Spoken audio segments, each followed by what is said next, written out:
Assalamualaikum warahmatullahi wabarakatuh. Perkenalkan, nama saya Rizkia Yulia, Prodi Ekonomi Syariah semester 2 kelas C. Video ini saya buat untuk menyelesaikan tugas UAS Fikih Muamalah dengan dosen Ibu Fitri Faizah. Langsung saja ke materi dengan judul jual beli atau al-ba'i.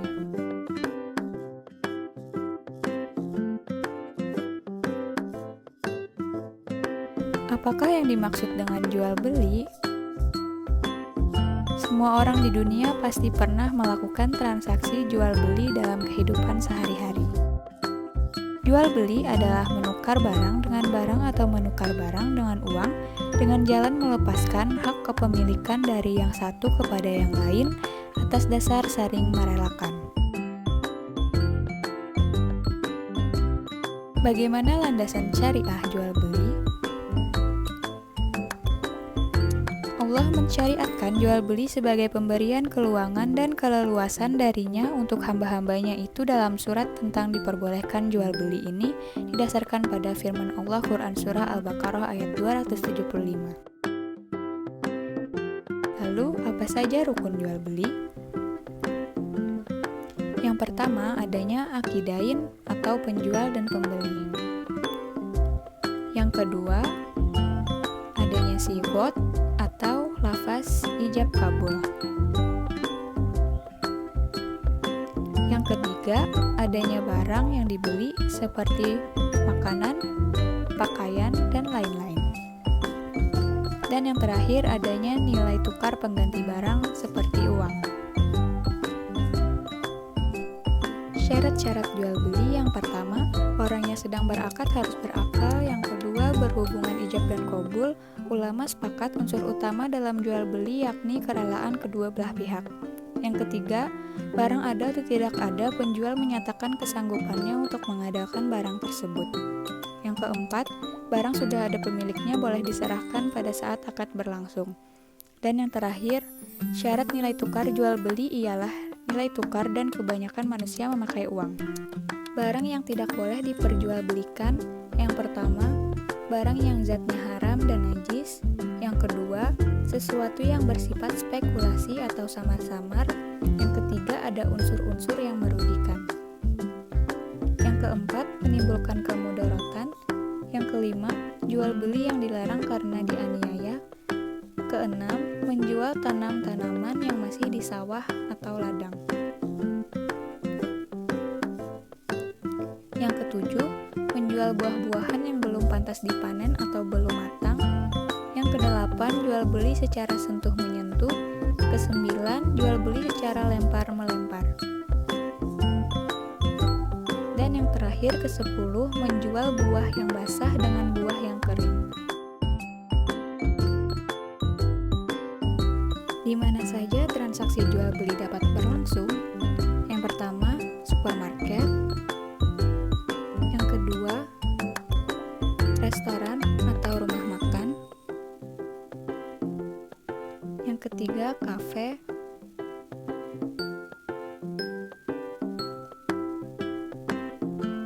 Keempat, pasar tradisional, dan masih banyak lagi tempat yang melakukan jual beli.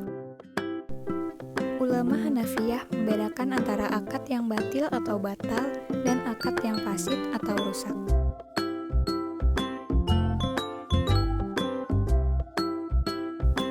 Apa yang dimaksud dengan jual beli batil?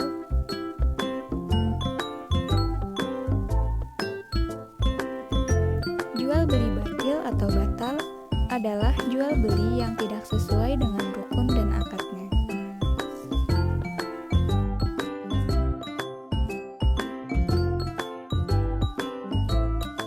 Lalu, apa yang dimaksud dengan jual beli fasid?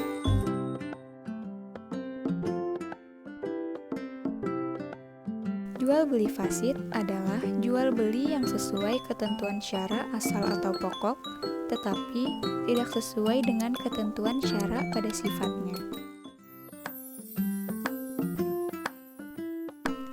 Lalu, apa yang membedakan antara jual beli batil dan jual beli fasid? Perbedaan dapat dilihat dari yang pertama, Apabila kerusakan berhubungan dengan barang, berarti jual beli batil. Yang kedua, apabila kerusakan berhubungan dengan harga, berarti jual beli fasid. Jual beli apa saja yang dilarang dalam Islam? Yang pertama, menjual kepada seorang yang masih menawar penjualan orang lainnya. Yang kedua, membeli dengan tawaran harga yang sangat tinggi.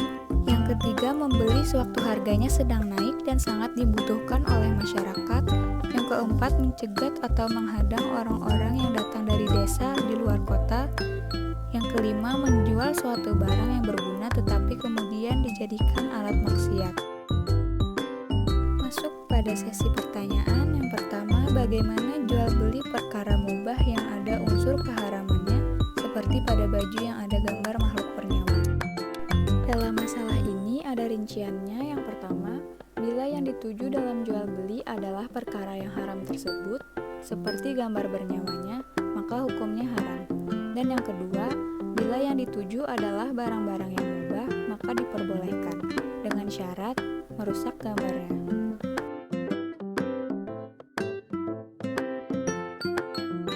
Pertanyaan kedua, apa hukumnya jika menjual kosmetik untuk kecantikan tetapi tidak mengetahui kehalalan bahan-bahan tersebut? Masuk sebagai syarat, harga, tempo, dan jenis-jenis barang harus diketahui. Syarat ini dijadikan oleh sebagian ulama sebagai syarat ketujuh. Mencakup barang yang harus dilihat keseluruhannya dan barang yang bisa dilihat sebagiannya untuk mewakili lainnya. Jadi, jika tidak diketahui halal atau tidaknya bahan-bahan tersebut, maka tidak boleh untuk diperjualbelikan. Setelah apa yang saya paparkan, kesimpulan yang dapat diambil adalah Allah Subhanahu wa Ta'ala mensyariatkan suatu jual beli sebagai kebebasan dan kekuasaan bagi para hambanya. Hal ini disebabkan bahwa manusia mempunyai kebutuhan berupa sandang, pangan, dan lainnya. Kebutuhan ini tidak akan berakhir selama yang bersangkutan masih hidup. Tidak seorang pun yang dapat memenuhi kebutuhan hidupnya secara sendiri, melainkan dia harus berhubungan dengan manusia lainnya. Dalam hal ini, perputaran harta dengan syariat Islam merupakan suatu aspek penting dari ekonomi Islam untuk memenuhi kebutuhan. Sekian video dari saya. Wassalamualaikum warahmatullahi wabarakatuh.